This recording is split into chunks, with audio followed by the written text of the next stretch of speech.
Well, for generations, owning your own home was part of the American dream. Well, now with rising interest rates and higher rents, people of all financial backgrounds are asking, which is better, renting or owning?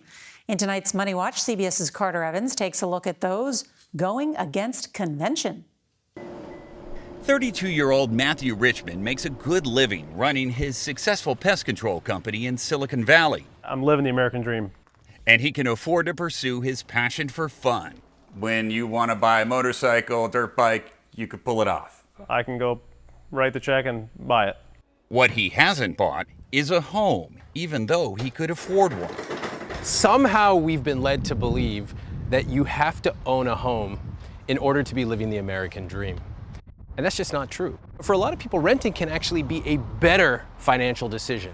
I recognized you. I love talking about money. Ramit Sethi is host of the Netflix show How to Get Rich, and he says that doesn't necessarily require owning a home. We have this idea that if I could rent a place for $2,000 a month, and if I could buy a place for $2,000 a month, I should buy, because I can build equity. But Sethi says you have to consider the total cost of a home, including all that interest. There's property insurance.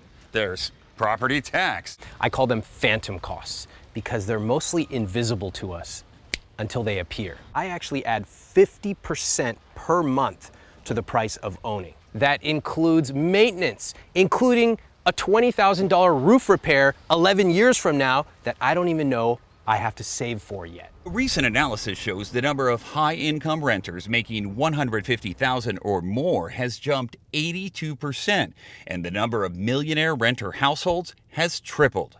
Sethi told us he's still a renter. You could buy a home now. I could, and so I love to talk about why I don't. I have run the numbers carefully, living in cities like San Francisco, New York, and LA, and it makes no financial sense for me to buy there.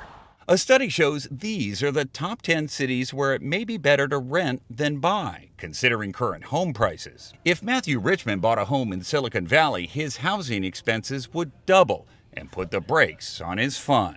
You seem to be pretty happy renting. Yeah, totally happy. It does not bug me at all.